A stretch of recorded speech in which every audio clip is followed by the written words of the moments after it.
Hey guys, welcome back.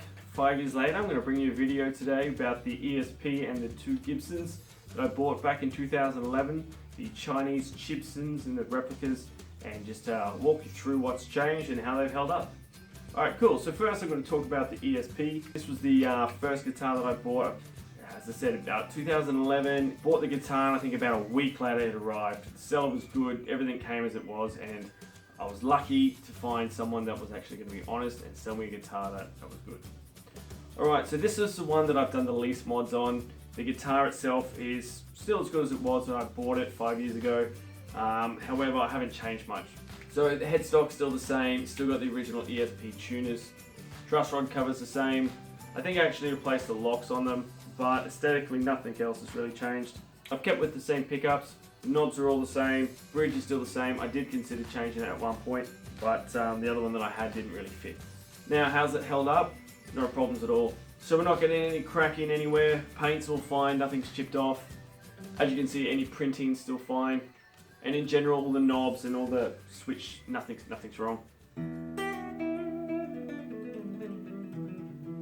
So I don't use this guitar heaps. I use it more as just a bit of a tribute to Metallica when I feel like I gotta pick it up and have a jam. But I haven't done that much with it, so it basically just sits around. And yeah, it's been a nice little memento for Metallica. Alright, cool. So the next one I'm gonna have a look at here is my Gibson Les Paul copy.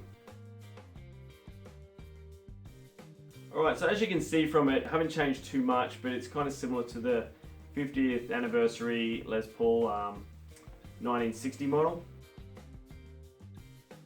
So the tuners I've kept with, nothing wrong with them, they're still working fine. They said the Gibson Deluxe on the back. Because of the model I wanted to sort of base this guitar on, I did change the truss rod cover.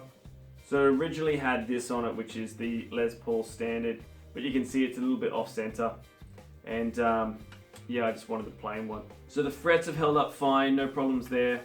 Necks in good condition. I did change a few things here on the front.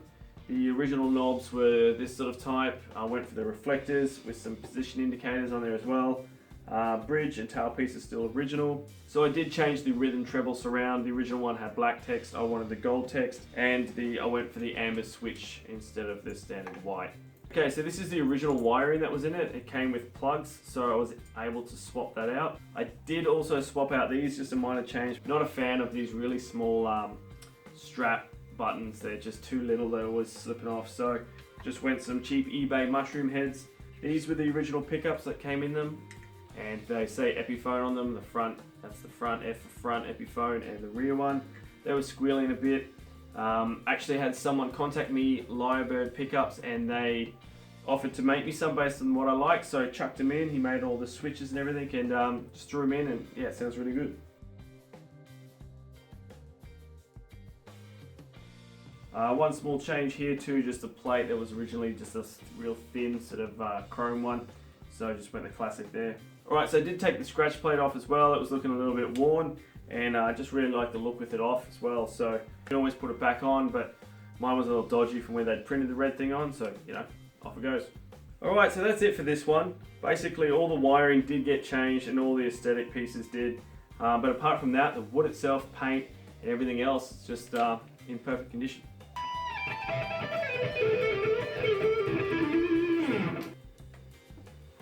Alright, so this one is my White Supreme. This was a guitar that I wanted to sort of buy and sort of make my own model. The tuners have stayed the same. I'd like to get like a white pearl, but I've just sort of never got around to it because they still work fine. Some of you might prefer the original truss rod cover. It's the gold one that says Les Paul on it. But making my own model, I just found a little shop on eBay that could get my own name put into it. So the ebony fretboard is perfect. I did get this guitar set up professionally, so the string height's really nice and the frets work really nicely. There's no problems with any of them.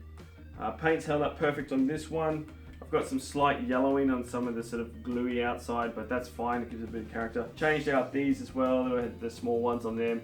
These were the original knobs here. So I replaced them with the reflector knobs as well, and some position indicators.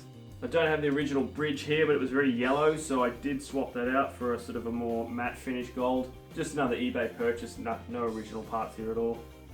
Alright, so this one here has no back cavities. So to get the pickups put in, the guy who did it for me, he basically just opened these up, cut them off, and then replaced them. So these are a set of Seymour Duncan JB Jazz and the JB and the Jazz.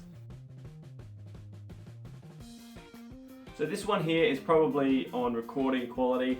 I use this for recording a lot, even though I don't record that much anymore, but it's a really nice guitar. Yeah, so this one has held up perfectly. I use this a lot. I use this Les Paul a lot as well. The ESP not so much. But basically, really surprised, half a decade later, and I've had no extra wear that I would from any of the other guitars. Alright guys, so if you've got any questions, just hit me up down below in the comment section, drop a like, and if you're new, hit the subscribe button because I'm going to be bringing some more videos in. I'm going to do some demos on these again with the new pickups, just so a bit of a comparison. Also, my next video is going to be a walkthrough of the DHgate website because a lot of people ask me where they've come from. Alright guys, well that's it for now. Give us a thumbs up and I'll speak to you later.